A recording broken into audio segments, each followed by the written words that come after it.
Chapter 47, The Great Apostasy. I was carried forward to the time when heathen idolaters cruelly persecuted and killed the Christians. Blood flowed in torrents.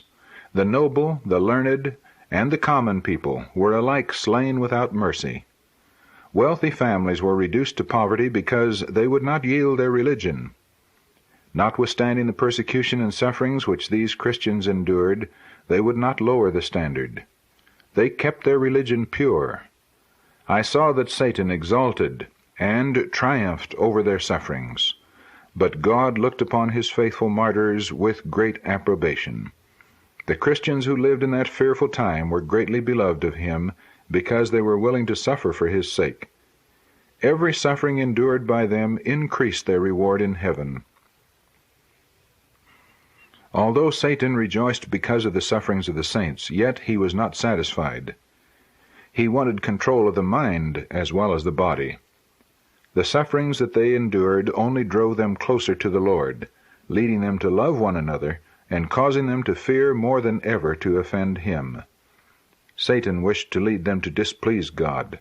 Then they would lose their strength, fortitude, and firmness. Although thousands were slain, yet others were springing up to supply their places.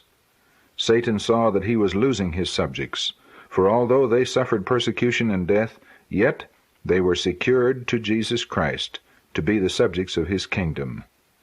Satan therefore laid his plans to fight more successfully against the government of God and overthrow the church. He led the heathen idolaters to embrace a part of the Christian faith. They professed to believe in the crucifixion and resurrection of Christ, and proposed to unite with the followers of Jesus without a change of heart. Oh, the fearful danger of the church! It was a time of mental anguish. Some thought that if they should come down and unite with those idolaters who had embraced a portion of the Christian faith, it would be the means of their full conversion. Satan was seeking to corrupt the doctrines of the Bible. I saw that at last the standard was lowered, and that the heathen were uniting with the Christians. Although these worshippers of idols professed to be converted, they brought their idolatry with them into the church, only changing the objects of their worship to images of saints, and even of Christ and of Mary his mother. As the followers of Christ gradually united with them, the Christian religion became corrupted, and the church lost its purity and power. Some refused to unite with them.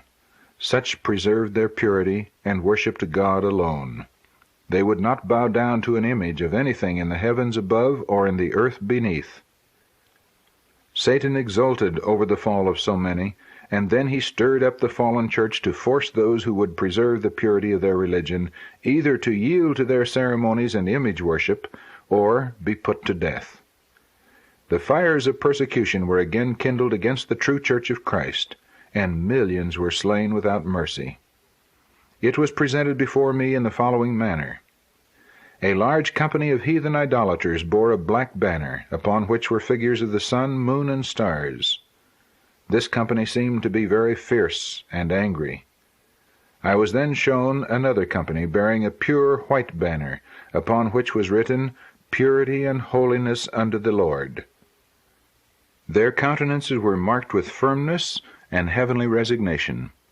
I saw the heathen idolaters approach them, and there was a great slaughter. The Christians melted away before them, and yet the Christian company pressed the more closely together, and held the banner more firmly. As many fell, others rallied around the banner and filled their places. I saw the company of idolaters consulting together. Failing to make the Christians yield, they agreed to another plan. I saw them lower their banner, and then approach that firm Christian company and make propositions to them. At first their propositions were utterly refused. Then I saw the Christian company consulting together. Some said that they would lower the banner, accept the propositions, and save their lives, and at last they could gain strength to raise their banner among the heathen. A few, however, would not yield to this plan, but firmly chose to die holding their banner rather than to lower it. Then I saw many lower the banner, and unite with the heathen. But the firm and steadfast would again seize it and bear it on high. I saw that persons were continually leaving the company of those who bore the pure banner, and were uniting with the idolaters under the black banner, to persecute those bearing the white banner. Many were slain, yet the white banner was held high, and believers were raised up to rally around it. The Jews who first aroused the rage of the heathen against Jesus were not to escape unpunished. In the judgment hall, as Pilate hesitated to condemn Jesus, the infuriated Jews cried, "His blood be on us, and on our children." The fulfillment of this terrible curse, which they called down upon their own heads, the Jewish nation has experienced. The heathen and those called Christians alike have been their foes. Those professed Christians in their zeal for Christ, whom the Jews crucified, thought that the more suffering they could bring upon them, the better would God be pleased. Many of the unbelieving Jews were therefore killed, while others were driven from place to place and were punished in almost every manner.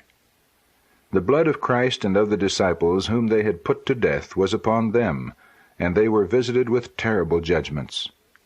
The curse of God followed them, and they were a byword and a derision to the heathen and to so-called Christians. They were degraded, shunned, and detested, as if the brand of Cain were upon them. Yet I saw that God had marvelously preserved this people, and scattered them over the world, that they might be looked upon as specially visited by the curse of God. I saw that God had forsaken the Jews as a nation, but that individuals among them will yet be converted, and be enabled to tear the veil from their hearts, and see that the prophecy concerning them has been fulfilled. They will receive Jesus as the Savior of the world, and see the great sin of their nation in rejecting and crucifying him.